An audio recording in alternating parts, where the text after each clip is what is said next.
Jadi siapa kayak puasa ini kan mungkin dipahami secara bersama diwajibkan kepada umat muslim saat ini. Ya. Namun kan flashback ke belakang, sebenarnya puasa ini dilakukan nggak orang-orang zaman dulu? Mungkin zaman sebelum Nabi Muhammad. Ya. Baik itu kita merujuk kepada kitab-kitab suci maupun kita merujuk kepada fakta sosial masyarakat umat manusia, khususnya di masyarakat, lingkungan masyarakat kita. Puasa ini tidak merupakan ibadah yang khusus hanya untuk umat Islam. Oke. Ya. Jadi umat-umat terdahulu, umat-umat sebelum umat Islam atau umat lain, atau umat lain yang saya maksud sebagai umat lain itu adalah umat penganut agama-agama di dunia ini. Bahkan tradisi masyarakat yang tidak berupa agama. Ya. Kebudayaan masyarakat kita. Puasa itu sesuatu yang nyata dilakukan oleh umat manusia. Ya. Itu umat manusia tidak hanya Muslim saja juga ada puasa. Iya. Jadi di semua agama besar, misalnya di Kristen, kemudian di Katolik, di Hindu, di Buddha, kemudian di Konghucu. Ini kan agama-agama besar. Selain itu di kepercayaan lokal. Ini puasa merupakan sesuatu yang kebiasaan yang dilakukan baik oleh ajaran semua agama maupun hampir semua tradisi maupun semua kebudayaan yang ada. Ya, misalnya kita selaku Muslim yang kewajiban puasa 1 tahun itu ya pada saat bulan Ramadan seperti ini.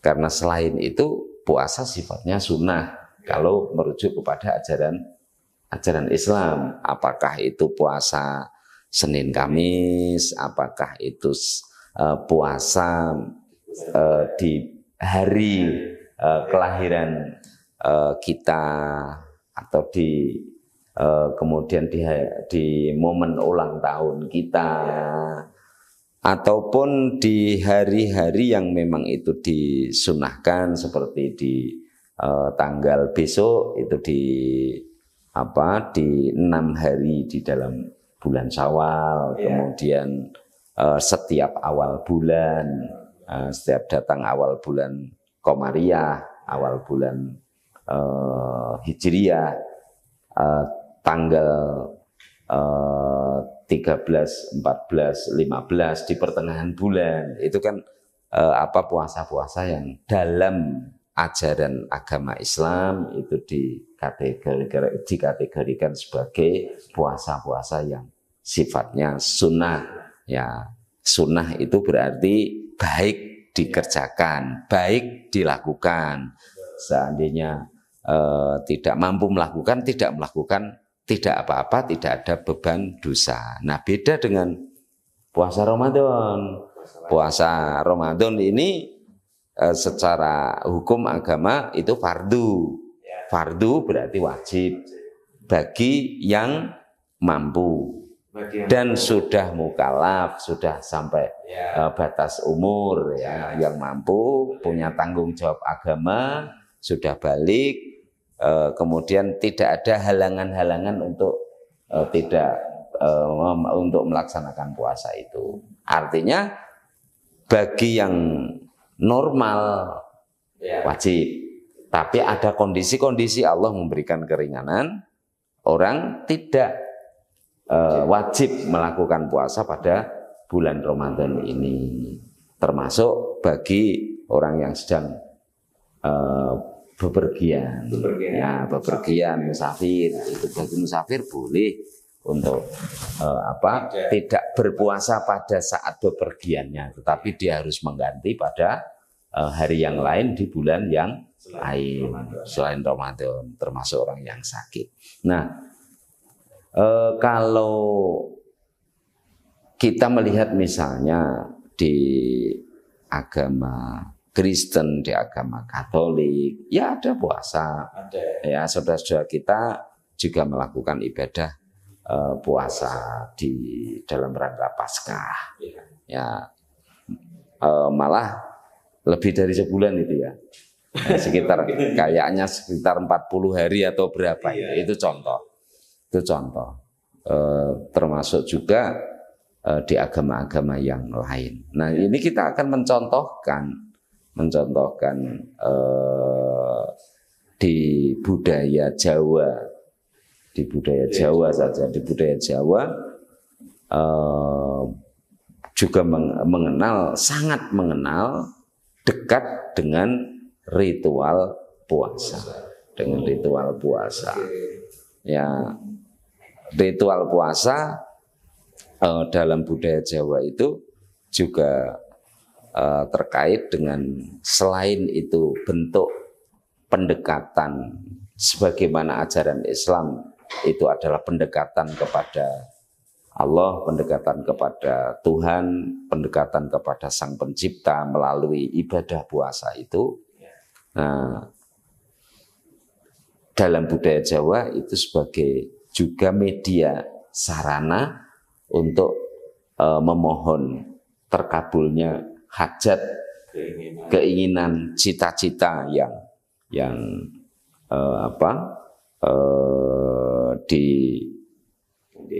diinginkan.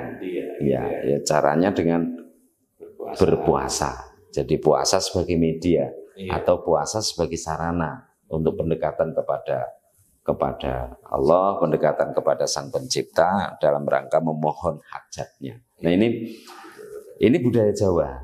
Nah, nggak makan, nggak minum, misalnya seperti itu, sebenarnya adalah pendekatan diri kepada Sang Pencipta, dan dengan itu sarana untuk memohon terkabulnya hajat. Di Islam, di dalam ajaran agama Islam kita, untuk puasa sebagai media untuk kita memohon hajat kita kepada Allah. Apakah itu hanya budaya Jawa? Enggak, di dalam Islam pun ada memaknai ataupun ada yang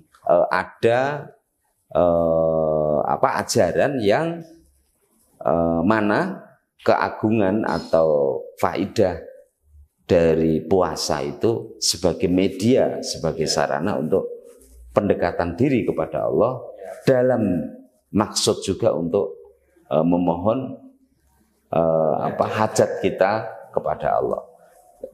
Bahkan di dalam Al-Quran tentang puasa Ramadan ini, tentang keutamaan bulan Ramadan ini dikaitkan juga dengan ayat yang menjelaskan tentang bahwa Allah itu dekat dengan hambanya, Allah itu dekat dengan manusia, dan siapapun hambanya yang memohon kepada Allah, meminta kepada Allah, Allah pasti akan mengabulkan. Dan ayat itu dibarengkan dengan perintah untuk melakukan ibadah puasa pada bulan Ramadan. Ini artinya apa?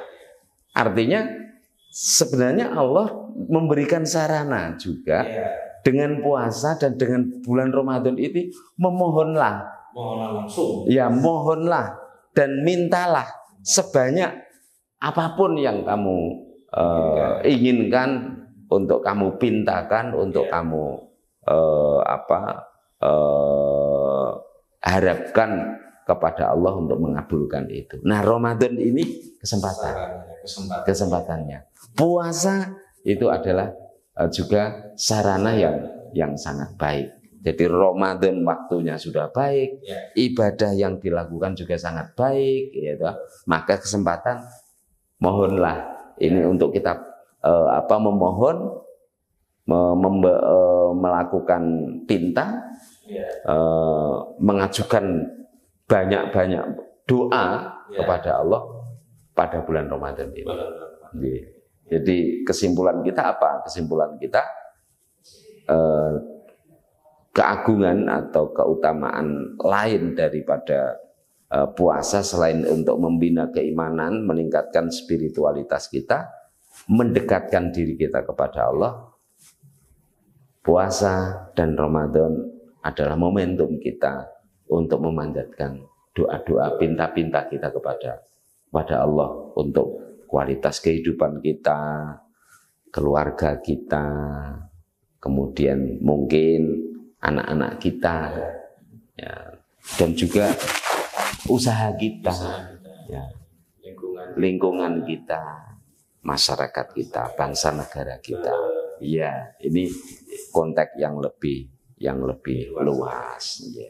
Gitu Mas Asep. Siap Pak Kiai, luar biasa ini keutamaan di bulan suci Ramadan, banyak sekali saran yang kita berikan di meningkatkan keimanan, dan di bulan bonus ini. Iya, bonus. Ya. Itu dimudahkan kalau kita minta ya. Iya, iya. Karena sangat dekat sekali. Iya. Sangat dekat sekali. Allah sudah menghentikan gitu. Itu minta. Dan ya, insya Allah bisa dikabulkan. Dikabulkan. Mintalah, saya kabulkan. Ya. Tapi enggak neko-neko ya mintanya ya. Iya, oke. Nonton ada pertanyaan kayaknya ya. Ayo, pertanyaan udah kita ya. Iya. Silakan.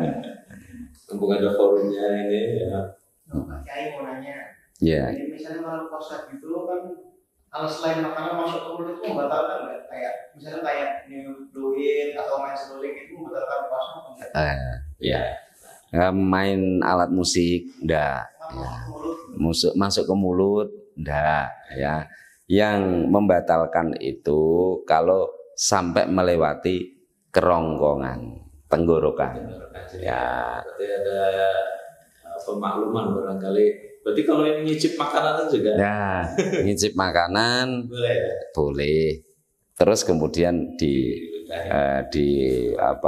dilepehkan gitu. Dilepah. Boleh nyicip. Ini katakanlah ada masjid, dia kesalahan teknis jadinya bukanya kecepatan gitu. Di satu desa misalnya. Itu desanya kena semua atau gimana ya Bu? Ya, karena itu kesalahan teknis kan. Ya, Allah Maha Pengampun, itu enggak apa-apa. Itu kesalahan teknis, diampuni, dimaklumi, ya. Jadi ada hal-hal yang pemakluman gitu. Ya, ada pemakluman. Kan namanya masyarakat umum, masyarakat luas itu kan mengikuti apa yang lazim digunakan, dimanfaatkan sebagai patokan. Oh, ini masuk waktu sholat. Oh, ini sudah masuk saatnya berbuka gitu kan. Nah, kalau patokannya itu sudah membunyikan itu, meskipun kenyataannya itu kurang misalnya, ya dimaklumi atau dimaafkan. Itu perlu ndak itu nanti kita satu kampung itu mengulangi lagi? Ya enggak. Nah, ini menarik juga, berarti kan ada juga yang lebaran ya, atau puasanya itu mendahului apa yang sudah mungkin secara umum ya ditentukan. Bahkan 2-3 hari sebelumnya sudah mendahului itu, karena memang sudah kebiasaan atau bagaimana itu kemudian dimaklumi gitu. Ya, kita selaku masyarakat perlu juga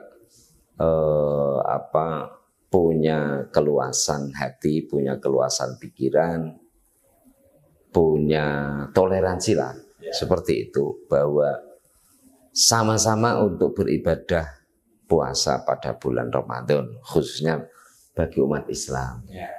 Kalau ada sebagian dari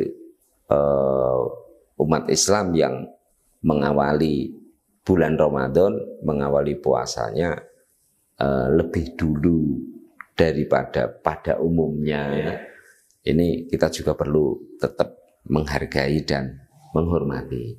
Nah, soal kita tidak bicara